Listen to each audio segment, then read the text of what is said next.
Good morning, everyone, and welcome to the launch of the GridPath modeling platform. On behalf of Prayas Energy Group, CSTEP, and Blue Marble Analytics, I welcome all of you. Really very excited that there has been such a great interest in otherwise what is a very complex and technical exercise, but there's been real interest that shows how important this is.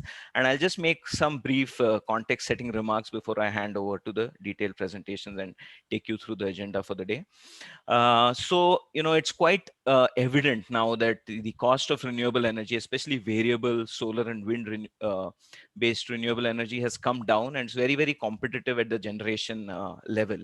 But the time when a rule of thumb based planning, base load plants, growing load, was that time is definitely over, and the need for modeling based detailed planning cannot be overemphasized. I think there's a great need for that, for high fidelity 8760 kind of modeling, because there are just so many variables and parameters that are changing and changing at quite a rapid pace. You have variability on the supply side because of renewables. You also have uncertainty in forecasting load and the load profiles. You have increasing flexibility in thermal operations. You have changing load patterns because of agriculture, because of electric vehicles.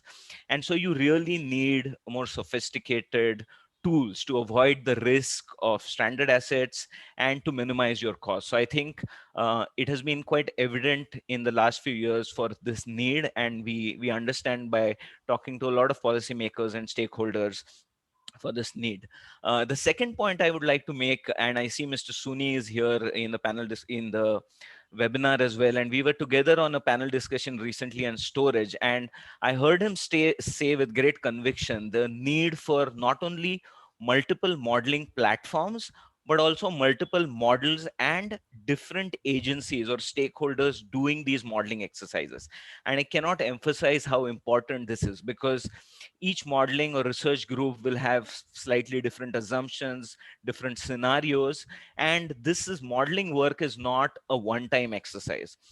It's a continuous process. It's a dynamic process, because a lot of the inputs and assumptions are changing all the time. Like, no one could have predicted the reduction in demand due to the pandemic a year ago, and that is going to have a lasting impact even 5 years down the road when you think of load projections and so on and so forth. So there are various things no one could have thought a couple of years ago or 2-3 years ago, when a lot of other modeling studies were done, that tracking solar will become the industry standard, and whereas you'll have much higher capacity factors. So you need to run these modeling exercises continuously.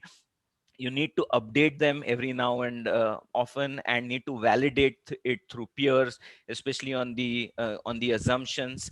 And you need to run these models again and again, and that is really where you can begin to see the value of these modeling exercises and see the differences in scenarios and what exactly are the levers, how important each lever is, and what uh, a way you can improve your planning and reduce your risks. In the last 4 or 5 years, we have seen a lot of modeling studies has been done. um, Dr. Ranjit Deshmukh, a former colleague of ours at Prayas, will be presenting on the GridPath platform. He was the co-lead author in the famous Greening the Grid study, which one of the first studies done. That set the stage. Even Prayas had done a study, a detailed study of Maharashtra through the Plexos platform, looking at production cost simulations for 2030. We had the CEA do a production cost and a partly a production cost, but a capacity expansion exercise using the Ordena model for 2030 at the India level. We have had Endel do a few studies uh, for capacity expansion as well as production costs. So a lot of studies have been done, and they're very, very valuable. They provide good insights into what is feasible, what are the cost likes, what are the uncertainties. Uh, so they are definitely useful, but a lot of them are also partly black box in nature, because if you're using commercial softwares, it's difficult to share inputs and assumptions beyond the point. And that is where I come to the third point of the importance of open source modeling, wherein consensus building becomes much more easier, and sharing of results, sharing of models, sharing of data becomes much more feasible, and there's a community of researchers who can critically look at these assumptions and increase the discourse in the right direction. So I think the importance of open source modeling is very apt, and even the cost of some of the commercial softwares is quite prohibitive for a lot of the policymakers and regulators and other stakeholders to use. So we saw that need when we were also using different softwares a few years back, and a lot of stakeholders talked about wanting to use such softwares, but there was few of these handicaps, and that is how this process began, where Prayas, CSTEP, and Blue Marble Analytics came together, and we agreed on the importance of modeling and the need for open source modeling. And we couldn't have asked for any more better credentials than Dr. Anna Mileva and Dr. Ranjit Deshmukh. Both have done their PhDs from UC Berkeley, and a lot of their doctoral work was on power sector modeling, so they have very extensive modeling experience. Dr. Mileva was with E3, one of the leading consulting groups in California, where she's done extensive modeling work for the CPUC and among other stakeholders as well. And as I said, Ranjit was also the co-lead author of the GTG study. So when they agreed, I think it was a natural fit that two Indian agencies and this kind of background could put together this modeling platform. So we are really excited. It is nearly just a little under 2 years in the making. So a lot of work, a lot of internal workshops, a lot of weekly calls, a lot of discussions have really gone into it. And I really want to appreciate everyone's efforts in getting this together. And we're really excited to finally launch it publicly, formally, and we can't wait for more and more stakeholders to start using these using the platform, building more models, sharing of those models, and hopefully yeah, getting a more evidence-based policy making into the country. So with that background, I'll just briefly go through the agenda for the day and then hand it over to Ranjit for the first presentation. So after my remarks, we will have Dr. Deshmukh and Dr. Mileva go through a very high-level overview of GridPath, the modeling platform that is being launched. Then we will have two detailed modeling studies, one for Maharashtra, which Srihari will present, and one for Karnataka, which Milind and Harikrishna will present. And finally, we'll have half an hour for moderated Q&A. So please type in your questions in the Q&A box. If you have questions specifically only to GridPath, and if there is time, we could take a couple of questions after the first presentation. But if there are no pressing questions, there is ample time at the end as well for a detailed Q&A. So with that, again, welcome everyone, and thank you for joining. And over to you, Ranjit, for the first presentation of the day. Thank you, Ashwin. Let me just share my screen really quickly.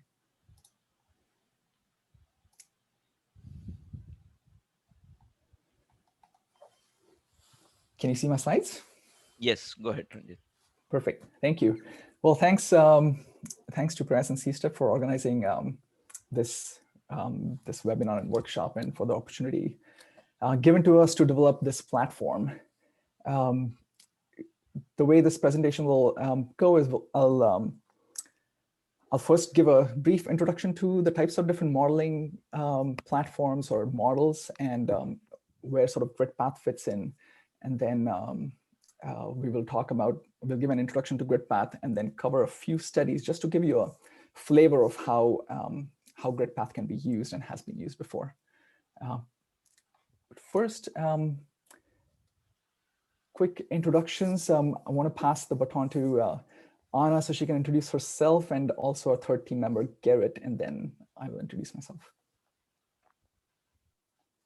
Sure thing. Hello, everyone. So my name is Anna Mileva, and I'm based in San Francisco in the United States. I run a consulting firm called Blue Marble Analytics. Before that, as Ashwin mentioned, I was at E3. I have worked for a range of, sort of power system types of clients, utilities, regulatory agencies, think tanks, developers, largely in the integrated resource planning space, where I specialize in power system analytics and things like operations modeling, portfolio optimization, market performance, reliability, and so on. And the development of GridPath and its application to India over the last couple of years has been very exciting projects. So I want to thank you all for being here today. I'm really looking forward to telling you more about the platform. And I do also want to say that a critical part of the team that developed GridPath over the past couple of years was Garrett Demore. He was an independent consultant and a former colleague from E3. He's also an expert in resource planning and renewables integration, in reliability modeling. And again, he has made very substantial contributions toward the development of GridPath. Thank you, Anna. And again, my name is Ranjit Deshmukh. I'm an assistant professor in the Environmental Studies Department at University of California, Santa Barbara. I'm also affiliated with the the Electrical Engineering and Bren School at UCSB. I'm also faculty scientist at the Lawrence Berkeley Lab.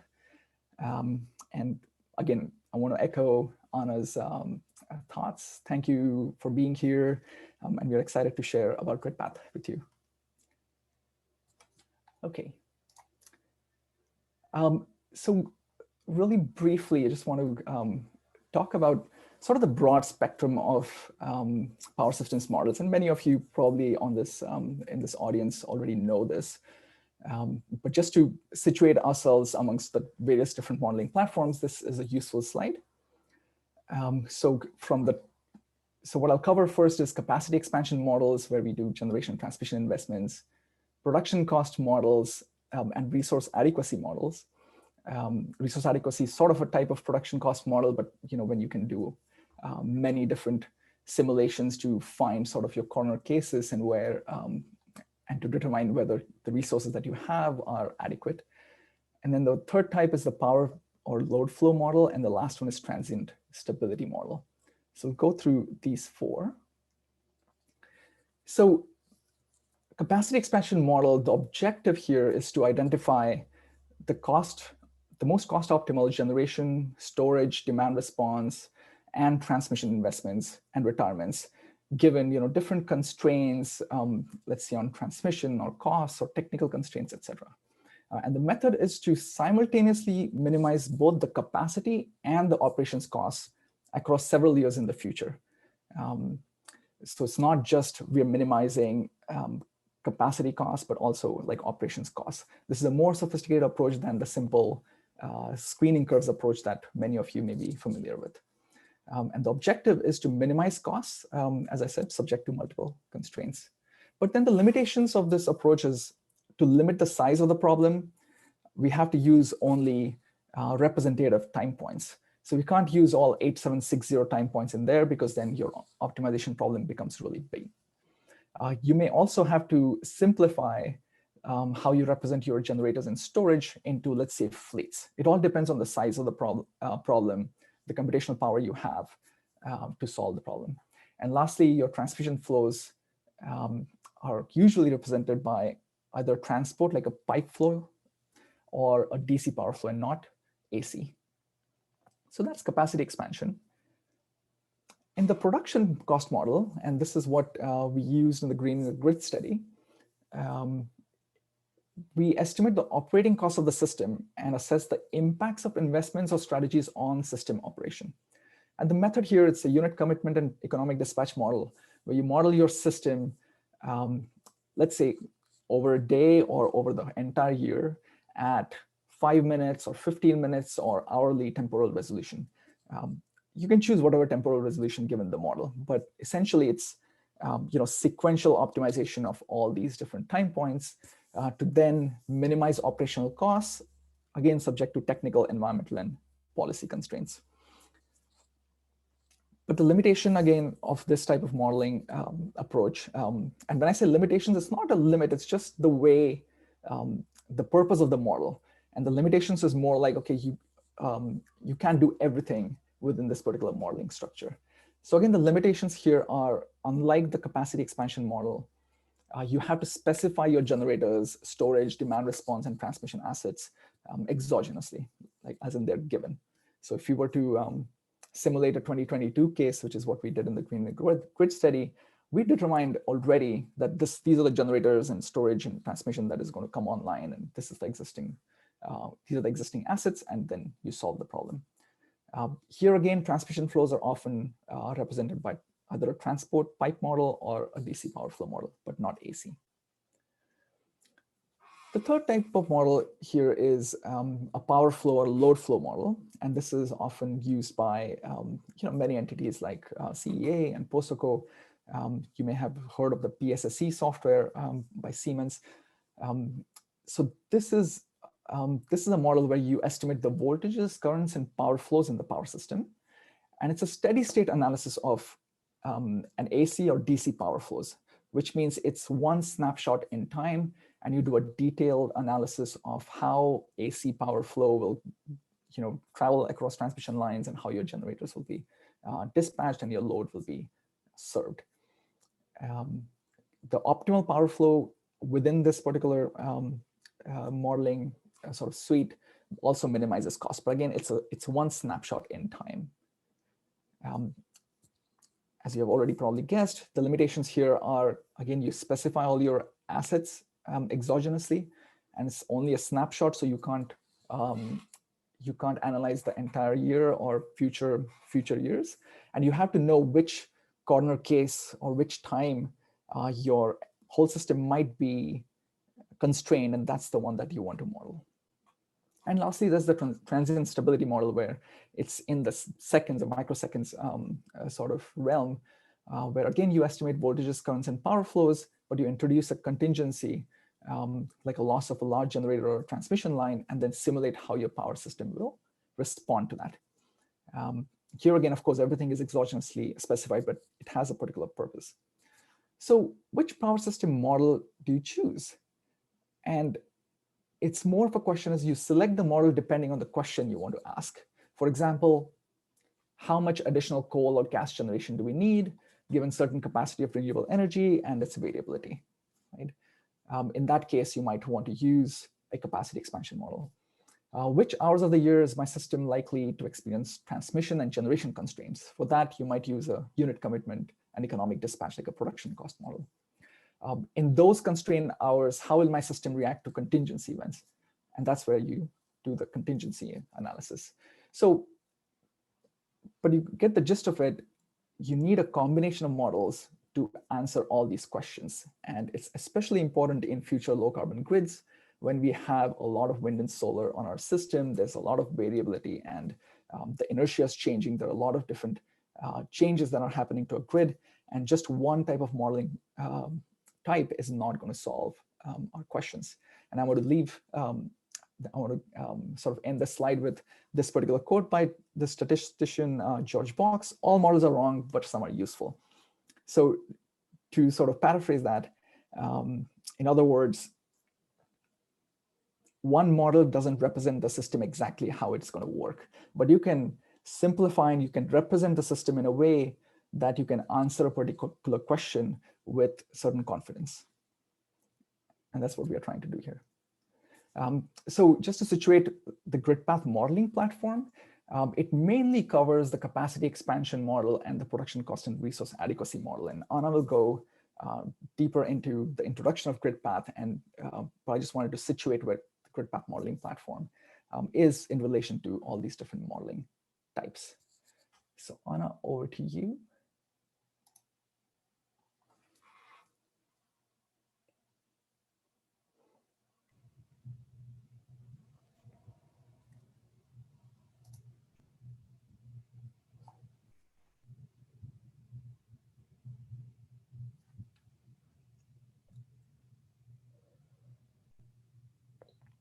Can you see this? Yes. Great. Okay, what is GridPath?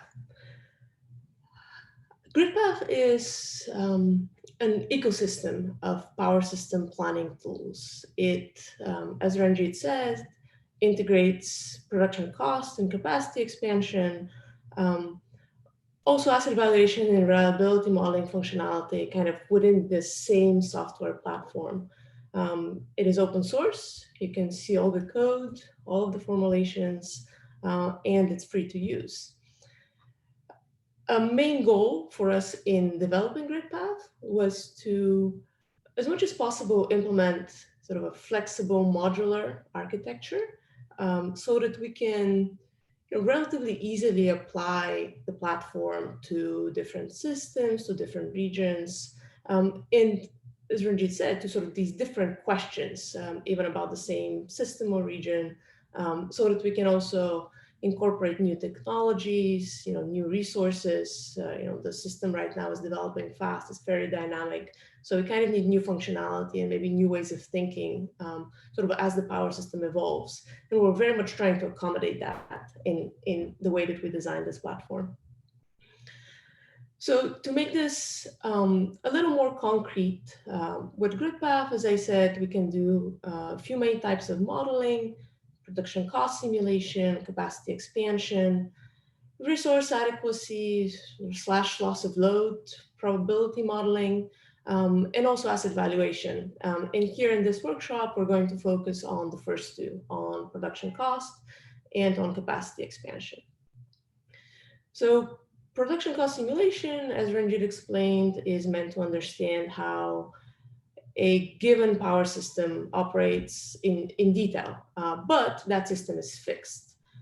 So typically, production cost will have higher operational resolution to sort of deeply understand how the system operates and behaves, but it only looks at a fixed system. We know what generators and storage and transmission lines we have. We're not looking at sort of what resources it might make sense to add into the future. And in production cost mode, GridPath is capable of multi-stage unit commitment and dispatch. We can do that at sub-hourly temporal resolution, and we can model generators with a high degree of fidelity. As Ashwin said, we can capture a range of operating characteristics and constraints, heat rate curves, minimum up and down times, ramp rates, and so on. GridPath also has capacity expansion functionality. Capacity expansion, again, is an approach that takes this longer-term view of the system, where the goal is primarily to understand investments in new infrastructure that may be required to meet load in the future, to meet reliability targets, policy goals, things like that. Now, especially with some of these newer type of resources that we have, that we're adding to the grid, wind and solar, variable resources, storage, demand response, we do also need, when trying to understand how the system should evolve, we do need to understand the impact on system operations in order to make good investment decisions. So the capacity expansion functionality in GridPath does include a treatment of system operations. Usually it's simplified. Maybe we'll have a lower temporal resolution, a simplified treatment of the generators, of the transmission lines, things like that. Although in GridPath, there's actually some flexibility about that, which I'll tell you more about later. A little more detail on the production cost functionality. It is comprehensive. You will see later today the presentation by Prayas, by CSTEP, on sort of the exercises that they've done to benchmark GridPath against the detailed work that they have been doing with Plexos. But in production cost mode, GridPath is capable of multi-stage unit commitment and dispatch. The temporal resolution is flexible. Typically, we may have an hourly day ahead stage, and say a 5-minute real-time stage, so that we can understand the impact of forecast error, for example. We have implemented spin-up and look-ahead functionality, We can consider conditions from, say, the previous model date, such as commitment decisions, storage state of charge, things like that. The spatial resolution in production cost is flexible. We can have zonal or nodal topographies. We also have a number of other geographic layers for things like operating reserves, balancing areas, things like that. And as I said, each generator can be modeled in detail. We have implemented operational characteristics and constraints, such as heat rate curves. That is the less efficient fuel consumption below full loading levels. We have ramp rate constraints, both during normal operations and during the startup and shutdown phases. We have implemented constraints on minimum uptime, on minimum downtimes. We can distinguish between hot and cold starts, depending on how long the plant has been off. We also have startup and shutdown profiles, so that we can also understand, power production and fuel consumption, emissions also during startups, things like that. And finally, transmission, we can model either with a transport model, this linear bubble and pipe model, when we also have implemented DC power flow, which can simulate the transmission system with higher fidelity.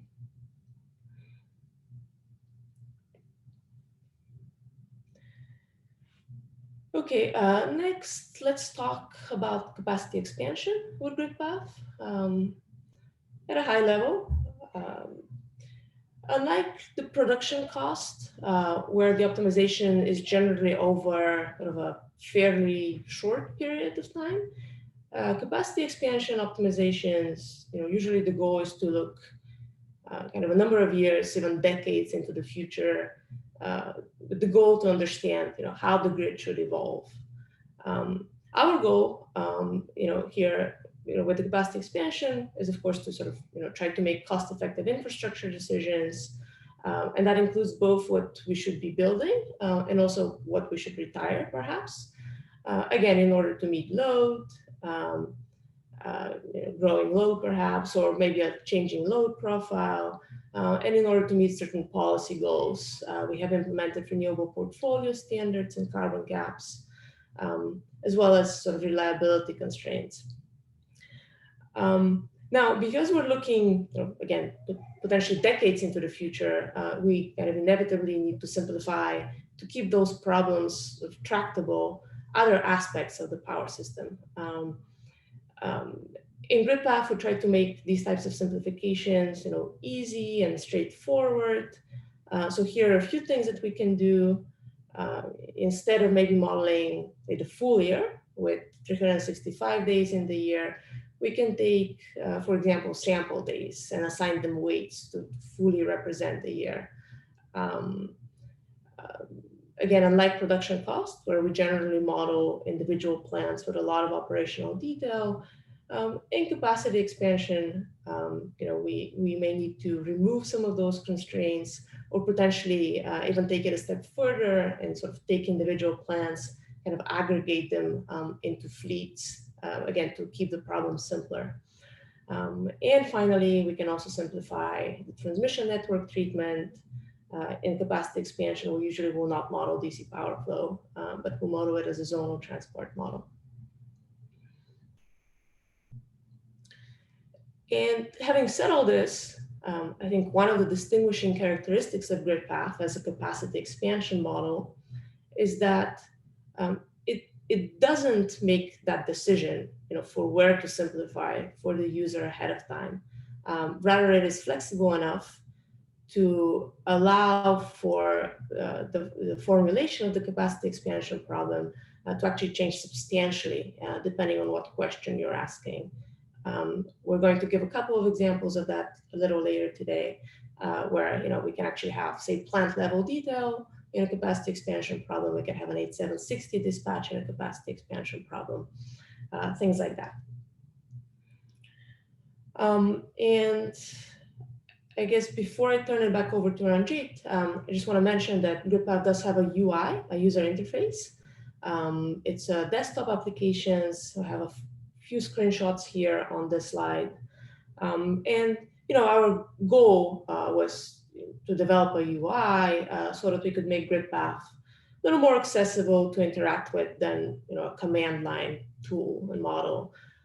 So just a few things that you can do with the UI is you can access the different runs, their validation status. You can view and download inputs. You can of course create new scenarios and runs, run them. You can view the results, download the results, and we also have sort of a suite of visualizations, of interactive visualizations that you can access from the user interface. And Franjin, I'm going to turn it back over to you right now, right? Yes. Okay, great.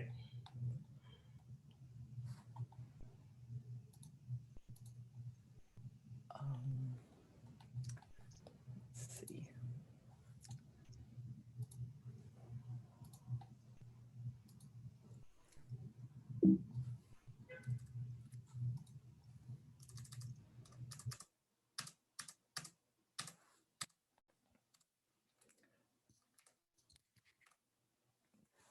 Okay, so now we're going to cover 3 different case studies.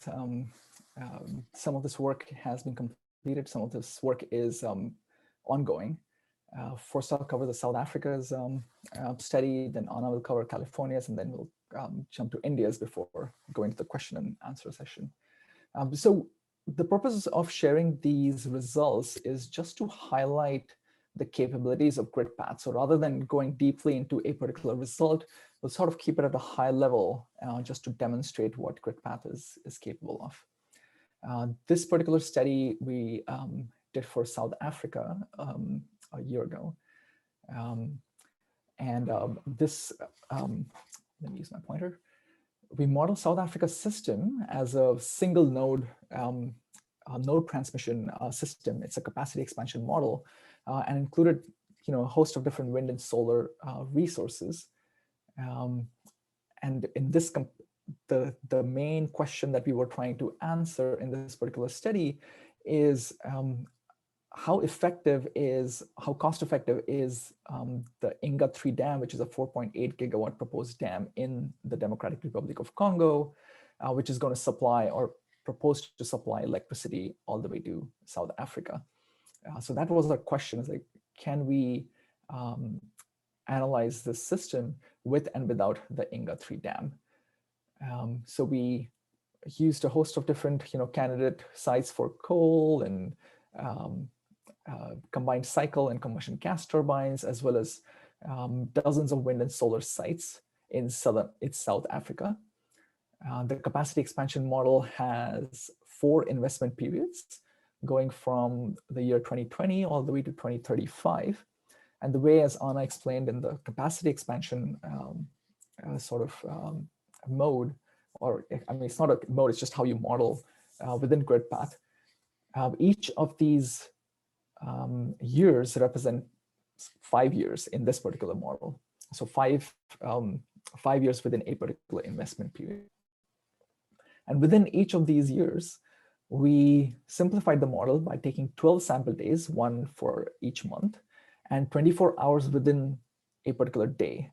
The reason for this is we want to get the variability of solar well represented in the model, and then the 12 sample days would give us enough variability within sort of the wind generation as well as load variability across 288 time points.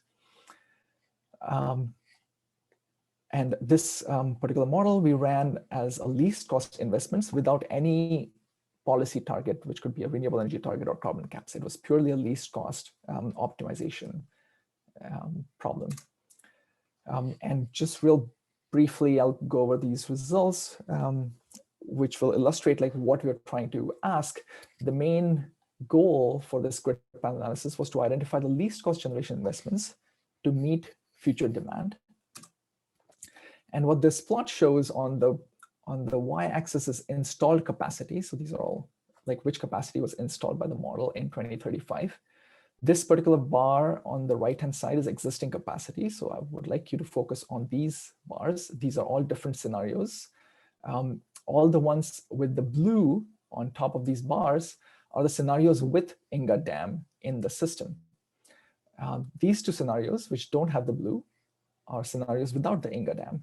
And they show which technologies are the most cost optimal to invest in. And what our results showed that to meet South Africa's future load in 2035, we need investments only in wind, natural gas, and solar.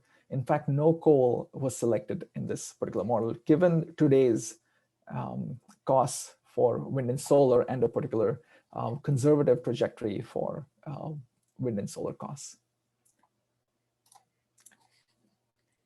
Another main result for this study was to understand the question was to understand the benefits and costs of one major generation project, in this case, the Inga 3 dam. And here I'm showing you a host of different scenarios. So the top of the bar plots is the base scenario, and each of these points is a different simulation, a different scenario. And they represent, different climate change or different load shapes for South Africa. And on the y-axis, we're showing the increase in annual system costs of scenarios with Inga 3 over those without Inga 3. In other words, positive values indicate that building the Inga Dam is more expensive than not building it. As you can see, in most of the scenarios, South Africa's system costs with Inga 3 were higher than without the Inga 3 dam. The purpose, and aside from the actual results, the purpose of showing this particular slide is that we can simulate a host of different scenarios to look at different conditions. And if we were to apply it to India, like how are our load shapes going to change?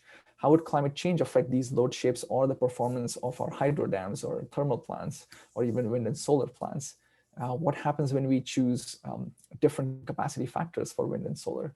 So you can analyze this and eventually say with certain confidence that the future could potentially play out in this particular direction, and this is the policy we should enact.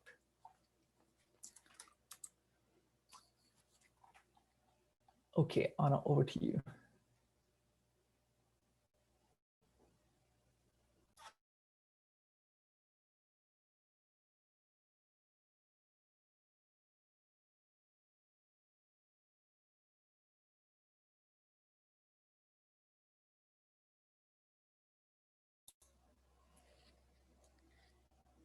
You may be on mute.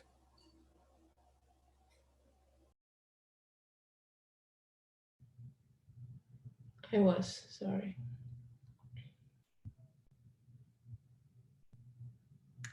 Okay, so I want to give you a sense of how we have applied GridPath in California. As Ranjit said, this is not wanting to go into a lot of detail on results. It really is an overview of capabilities. But the work that we have done in California is based on the data that we have available from California's Integrated Resource Planning Proceeding, IRP, in which I guess every 2 years, the state's main regulatory agency conducts analysis with another capacity expansion model that's called Resolve that Garrett and I both worked on extensively when we were working at E3. But the California uses Resolve to create what is known as the reference system portfolio, which is kind of this optimal portfolio of resources that is used for long-term electricity planning.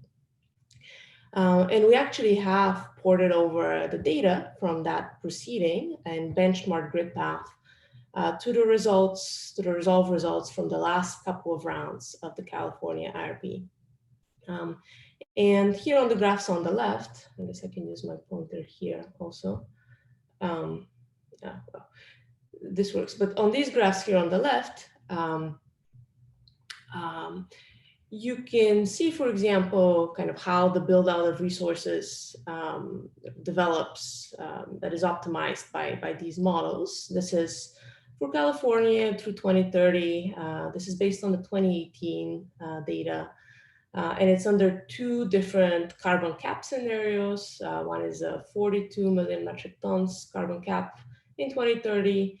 For California, the other one is a 30 million metric ton carbon cap. And you can see that, in California, we're mostly expecting to add solar capacity, as well as some wind, and some geothermal, some batteries, and kind of under this more stringent carbon cap, we kind of need a little, well, potentially a good bit more of everything, more solar, more wind, more geothermal, more batteries. And we also, start looking at some of these longer duration storage technologies, such as pumped hydro storage. From this type of modeling, we also do get information on sort of about how the system is dispatched.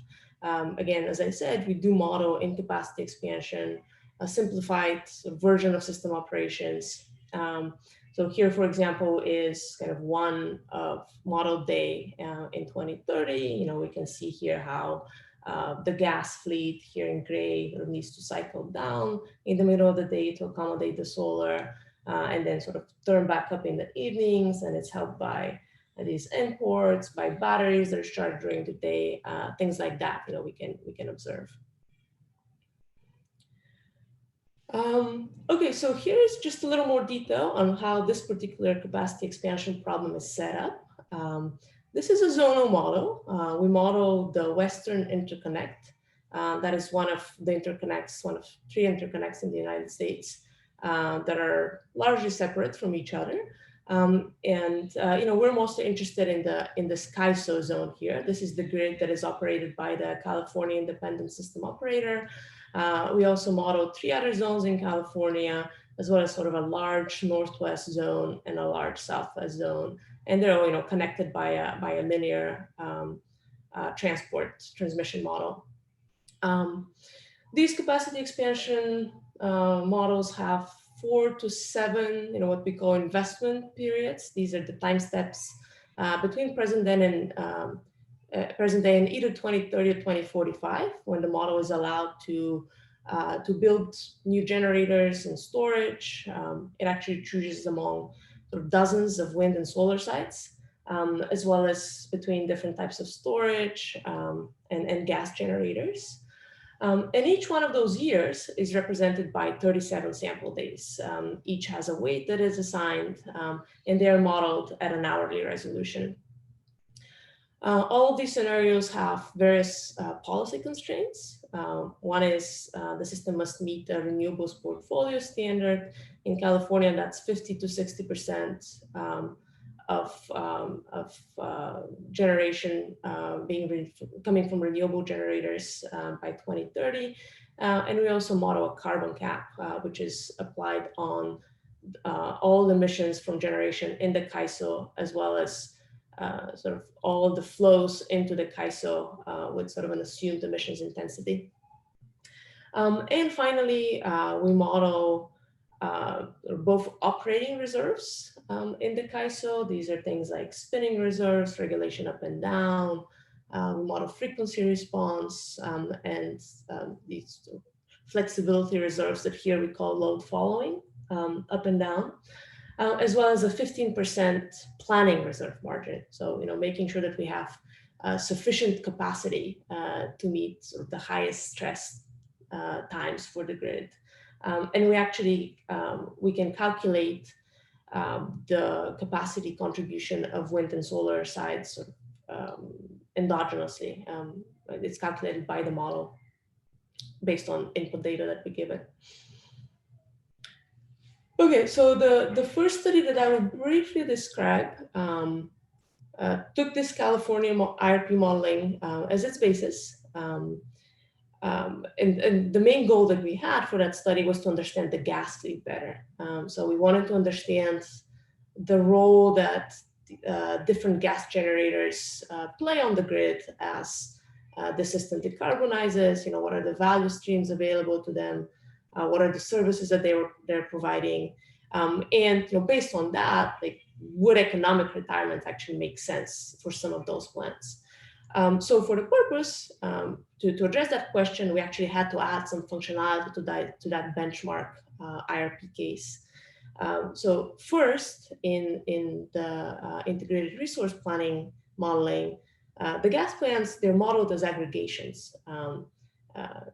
These individual plants are actually aggregated into it's 2 combined cycle fleets and 2 combustion turbine peaker fleets. And this is just to keep that problem simpler, faster to solve.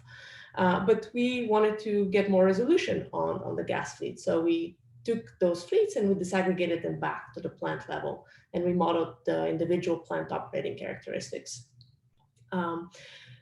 2, at the time, the resolve model actually did not have economic retirement functionality. So we added that.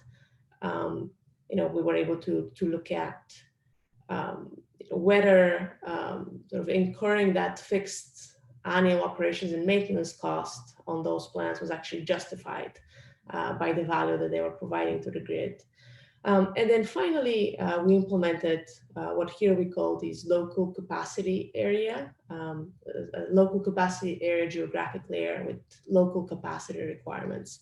To explain that, in California, we have sort of a few load pockets that are actually transmission constraints. And we actually want to make sure that in addition to sort of the system level capacity planning reserve margin, we also have sufficient generation that is available locally for reliability reasons. And we actually expected that would be a major source of value for some gas plants. So we wanted to make sure to layer that in. And again, I'm not going to get into a lot of detail here on the results, but on the right here, you can see 2 maps that show the locations of all of the peakers in California. And whether they were retired, the dots here, or if they were remaining with the X's. We found that whether the generators would retire was sensitive to a number of factors, to the reliability constraints that were imposed, to their carbon cap level, for example. And again, I'm not going to get into results. It's really about sort of showing you the capabilities of GridPath and the fact that even in capacity expansion sort of setting here, we can actually have a good bit of resolution. On this case, sort of a geographic resolution on these plants. The second study that I want to tell you about was a look at long duration storage needs in California. So in California, we have aggressive carbon targets, truly kind of like deep decarbonization, where we might actually start expecting these energy imbalances that happen for longer stretches of time. So in this study, we once again started by porting over the data from the 2020 IRP cycle this time, and first sort of closely reproduce these results as our starting point. And then we diverged from that. This time we added temporal detail, temporal resolution, rather than geographic detail like in the previous study. So what we did was that instead of using 37 sample days as the IRP modeling, we actually created data and used data for sort of an 8760, so a full year of load, of renewables, of reserves. We did that because, well, first of all, using kind of representative sample days, again, is a perfectly fine approach in many cases. It reduces the problem size, makes it faster to solve. But what we were trying to look at was energy shifts that may need to happen over longer timescales than sort of that single model day. That's inherently what you need to do if you want to evaluate storage with longer durations than half a day or so. So the sample day approach there was inadequate. And with GridPath, we had this flexibility of modeling an 8760 in the capacity expansion problem.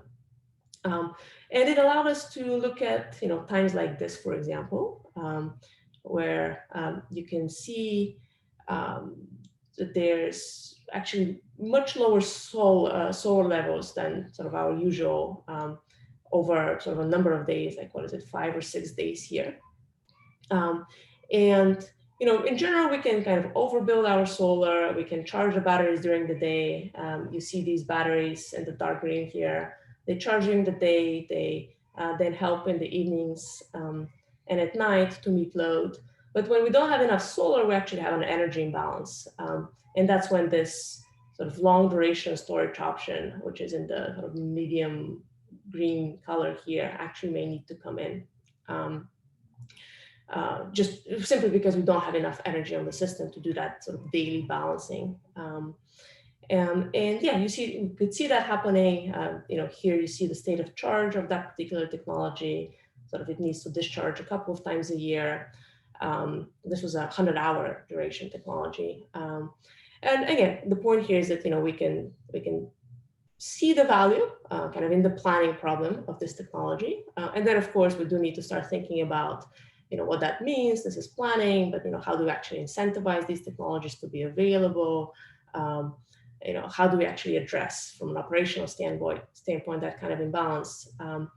The point again here is that with GridPath we were able to add resolution, temporal resolution, and this is just showing capability. Ranjit, back to you.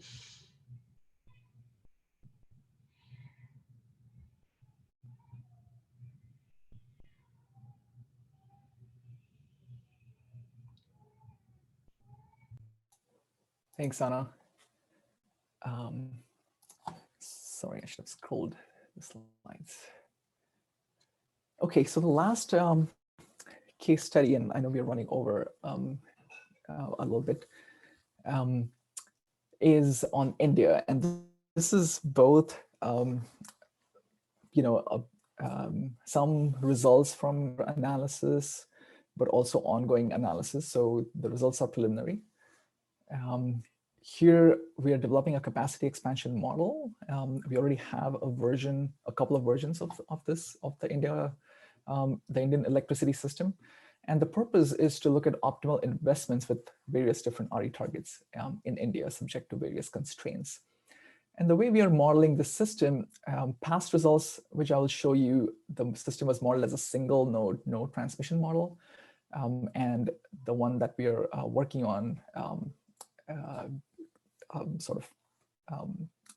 a model right now, which we have a working version, has 30 plus load zones, is about 36 load zones, along with all the transmission lines, or corridors rather. We have adequate spatial diversity in wind and solar resources that we have modeled across India using geospatial analysis. If I were to borrow this particular map from the Greening the Grid study, it uses very similar nodes as that particular study. The temporal setup for this particular model, and when I use the term model, so GridPath is a modeling platform, but the model is for a particular region. Even for the region, you can have various different models, right? So the one that we particularly modeled has 4 investment periods, each representing several years between 2018 to 2030. So each of the investment period represents 4 actual years.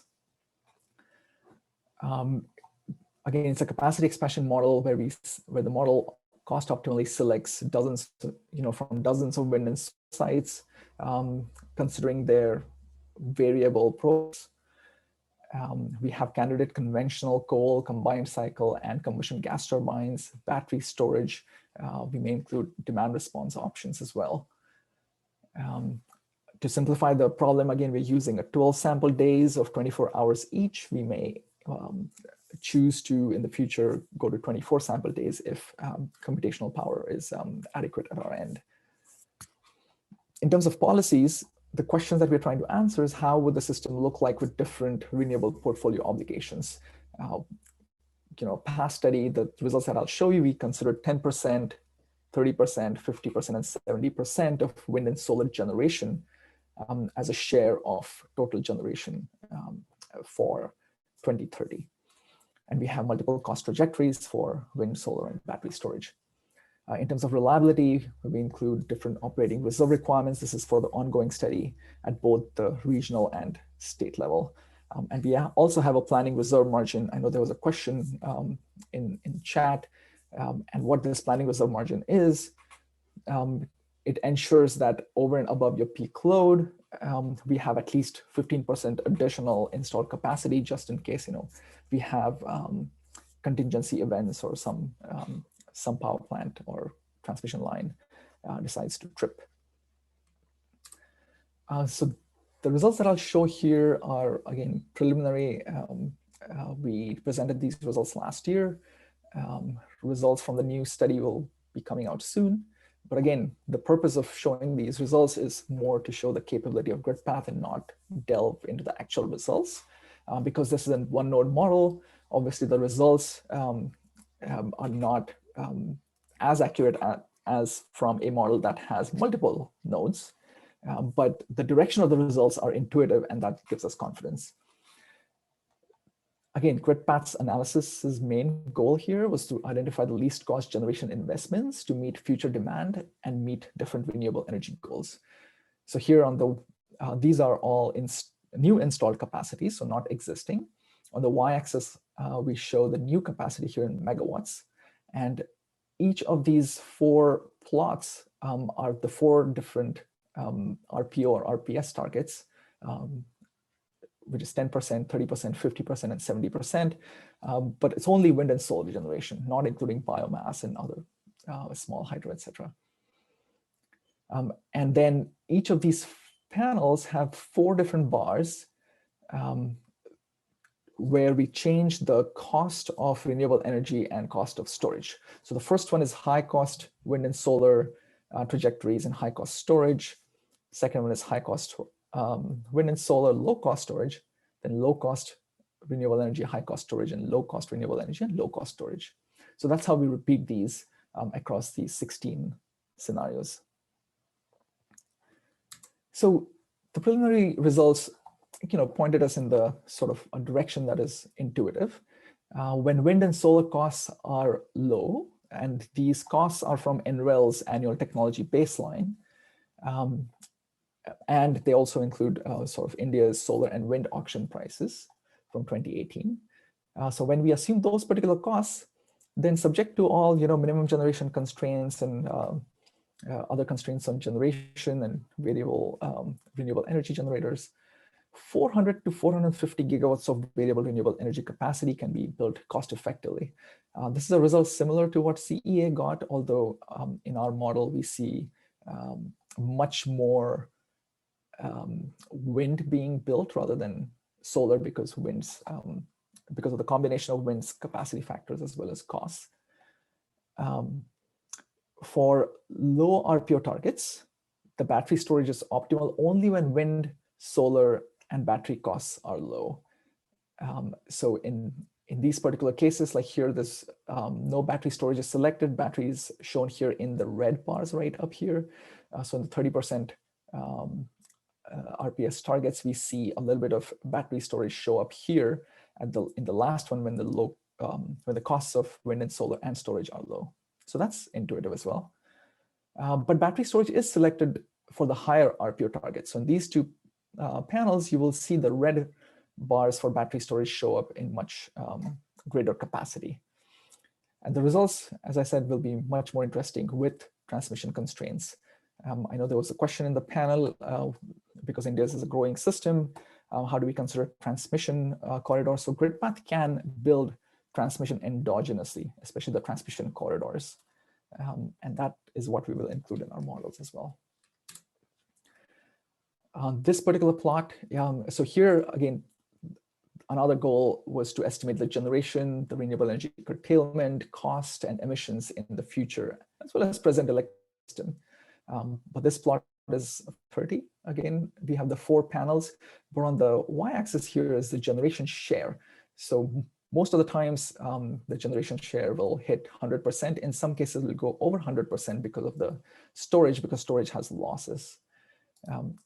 So here, our preliminary results showed that low-cost wind and solar could result in achieving about 40% share in total generation cost, cost optimally.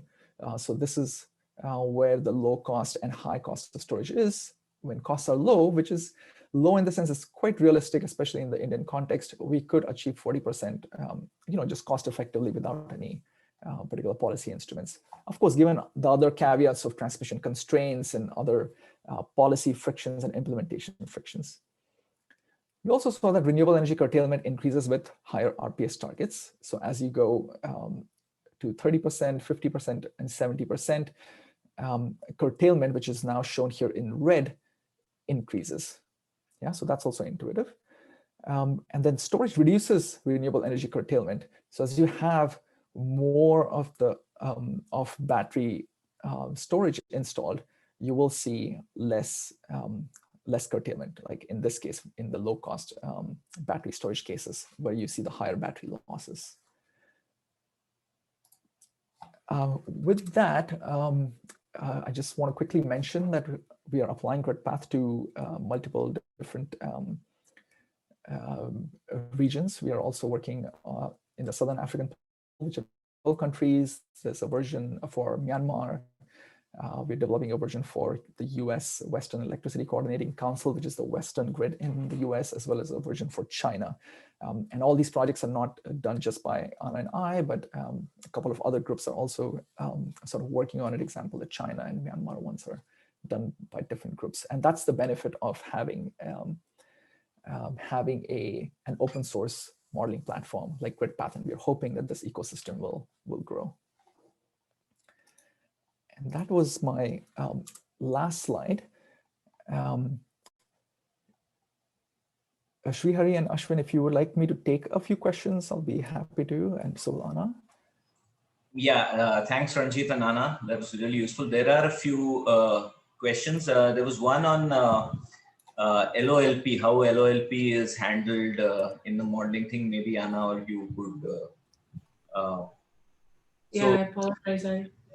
I clicked on the wrong button while trying to answer it. But yeah, so let's see. So there's so the studies that I was describing, these were again capacity expansion problems, and they would make sure that they would keep sort of a 15% above the median peak load capacity at all times. And I guess sort of the one wrinkle, of course, is that for wind and solar and storage, sort of what that capacity contribution is kind of a more difficult problem, right? Like you can think of solar, for example, kind of as you add more and more to it, maybe initially you're helping to meet load, but eventually kind of you have too much of it during the day and it doesn't really help you at any other time of the day. So it's sort of actual capacity contribution decreases. And the way that that's treated in these studies is there's actually loss of load probability modeling that's done outside of that capacity expansion modeling that is used to create a lot of data for a lot of different types of mixes of wind and solar that then is sort of used as an input to the capacity expansion problem so that we can decide, depending on how much solar and wind, sort of what these relative penetrations levels are, sort of what their capacity contribution actually is. So that's how it's actually treated. So the loss of load probability modeling is actually done sort of separately and is used as an input to the capacity expansion problem. Okay, thanks, Anna.